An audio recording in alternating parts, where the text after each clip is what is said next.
Indian ക്രിക്കറ്റിനെ അടിമുടിയുലയ്ക്കുന്ന ഏറ്റവും നിർണായകമായ ആ വാർത്ത ഒടുവിൽ പുറത്തുവന്നിരിക്കുകയാണ്. ഗൗതം ഗംഭീറിന്റെ ഭാവിയെച്ചൊല്ലി ക്രിക്കറ്റ് ലോകത്ത് പുകഞ്ഞുകൊണ്ടിരുന്ന എല്ലാ അഭ്യൂഹങ്ങൾക്കും വിരാമമിട്ടുകൊണ്ട് BCCI ആ വമ്പൻ തീരുമാനമെടുത്തിരിക്കുന്നു. ശ്രീലങ്കൻ പര്യടനത്തിലെ ഫലം എന്തുതന്നെയായാലും തോറ്റാലും ജയിച്ചാലും ഗൗതം ഗംഭീർ തന്നെ ഇന്ത്യൻ ടീമിന്റെ ഹെഡ് കോച്ചായി തുടരുമെന്ന ഉറപ്പാണ് ഇപ്പോൾ പുറത്തുവരുന്നത്. ഇന്ത്യൻ ടെസ്റ്റ് ക്രിക്കറ്റ് ടീമിന്റെ ചരിത്രത്തിലെ ഏറ്റവും വലിയ തിരിച്ചടികളിലൂടെ കടന്നുപോയ ഒരു ഘട്ടത്തിൽ ക്രിക്കറ്റ് ആരാധകരും നിരീക്ഷകരും ഒരുപോലെ ഗംഭീറിന്റെ രാജി കാത്തിരുന്ന സമയത്താണ് BCCIയുടെ ഈ അപ്രതീക്ഷിത നീക്കം.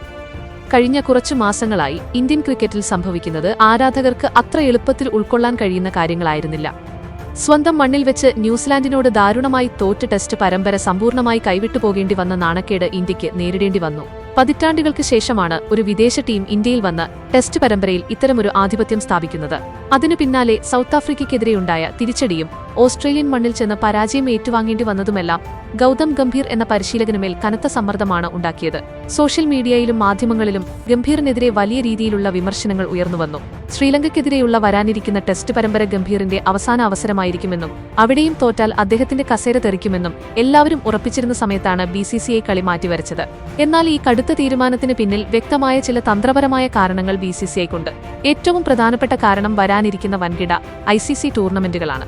അടുത്ത വർഷം നടക്കാനിരിക്കുന്ന ഏകദിന ലോകകപ്പും മറ്റ് പ്രധാന പരമ്പരകളും തൊട്ടുമുന്നിൽ നിൽക്കുമ്പോൾ പെട്ടെന്നൊരു പരിശീലകനെ മാറ്റി പുതിയൊരാളെ കൊണ്ടുവരുന്നത് ഇന്ത്യൻ ടീമിന്റെ പ്രകടനത്തെ പ്രതികൂലമായി ബാധിക്കും. പുതിയൊരു കോച്ച് വരുമ്പോൾ കളിക്കാരുമായി മാനസികമായി പൊരുത്തപ്പെടാനും ടീമിന്റെ ശൈലി മാറ്റിയെടുക്കാനും ഒരുപാട് സമയം ആവശ്യമാണ്.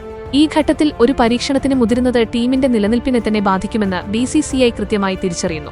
VVS ലക്ഷ്മണന്റെ പേര് പകരക്കാരനായി ഉയർന്നുവന്നിരുന്നെങ്കിലും നിലവിലെ സാഹചര്യത്തിൽ ഹെഡ് കോച്ച് പദവി ഏറ്റെടുക്കാൻ അദ്ദേഹം സന്നദ്ധനല്ല എന്ന വിവരവും പുറത്തുവരുന്നുണ്ട്.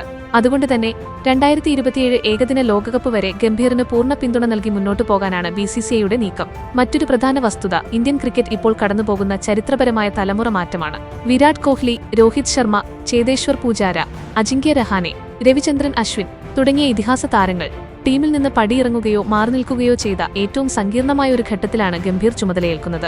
അനുഭവസമ്പത്തുള്ള മുതിർന്ന കളിക്കാരുടെ അഭാവത്തിൽ ശുഭ്മാൻ ഗില്ലിന്റെ നായകത്വത്തിൽ ഒരു കൂട്ടം യുവതാരങ്ങളെ വെച്ചാണ് ഗംഭീറിന് ടെസ്റ്റ് മത്സരങ്ങളിലേക്ക് ഇറങ്ങേണ്ടി വന്നത്. അനുഭവസമ്പത്തില്ലാത്ത ഒരു പുതിയ ടീമിനെ കെട്ടിപ്പടുക്കുമ്പോൾ തിരിച്ചടികൾ സ്വാഭാവികമാണ്. ഈ തലമുറ മാറ്റത്തിന്റെ പ്രക്രിയ പൂർണ്ണമാകണമെങ്കിൽ ഗംഭീറിന് ആവശ്യത്തിന് സമയവും സ്വാതന്ത്ര്യവും നൽകേണ്ടതുണ്ട് എന്ന യുക്തിസഹമായ നിലപാടിലാണ് ക്രിക്കറ്റ് ബോർഡ് എത്തിനിൽക്കുന്നത്. അതോടൊപ്പം തന്നെ ടീമിനെ തുടർച്ചയായി അലട്ടുന്ന പരിക്കുകളും പ്രധാന വെല്ലുവിളിയായിരുന്നു. ഒരു പരമ്പരയിലും തന്റെ ഏറ്റവും മികച്ച പ്ലേയിംഗ് 11 കളത്തിലിറക്കാൻ ഗംഭീറിന് സാധിച്ചിരുന്നില്ല. എങ്കിലും റെഡ് ബോൾ ക്രിക്കറ്റിലെ ഈ താളപ്പിഴകൾക്കിടയിലും ഗംഭീർ കൈവരിച്ച നേട്ടങ്ങളെ BCCI നിസ്സാരമായി കാണുന്നില്ല. വൈറ്റ് ബോൾ ഫോർമാറ്റിൽ ഇന്ത്യയെ വീണ്ടും ലോകത്തിന്റെ നെറുകയിലെത്തിക്കാൻ അദ്ദേഹത്തിന് സാധിച്ചിട്ടുണ്ട്. 2025 ചാമ്പ്യൻസ് ട്രോഫി കിരീടവും 2026 T20 ലോകകപ്പ് കിരീടവും ഇന്ത്യയുടെ ഷെൽഫിലെത്തിച്ചത് ഗൗതം ഗംഭീർ എന്ന തന്ത്രജ്ഞന്റെ കീഴിലാണ്. പരിമിത ഓവർ ക്രിക്കറ്റിൽ ഇന്ത്യ കാണിച്ച ഈ ആധിപത്യം തന്നെയാണ് ടെസ്റ്റ് ക്രിക്കറ്റിലെ താത്കാലിക പരാജയങ്ങളിലും അദ്ദേഹത്തിന്റെ രക്ഷയ്ക്കെത്തിയത്. ചുരുക്കത്തിൽ ടെസ്റ്റിലെ തിരിച്ചടികൾ ഒരു പുതിയ ടീമിനെ വാർത്തെടുക്കുന്നതിനിടയിൽ സംഭവിക്കുന്ന താത്കാലിക പ്രതിഭാസം മാത്രമാണെന്നാണ് BCCI വിലയിരുത്തുന്നത്. വൈറ്റ് ബോൾ ക്രിക്കറ്റിൽ ഇന്ത്യക്ക് നൽകിയ വമ്പൻ വിജയങ്ങളും വരാനിരിക്കുന്ന ഏകദിന ലോകകപ്പും കണക്കിലെടുക്കുമ്പോൾ ഗംഭീറിനെ മാറ്റുന്നത് അബദ്ധമായിരിക്കും. അതുകൊണ്ട് തന്നെ ശ്രീലങ്കയ്ക്കെതിരെയുള്ള ടെസ്റ്റ് പരമ്പരയുടെ ഫലം എന്തായാലും ഭയപ്പെടാനില്ല.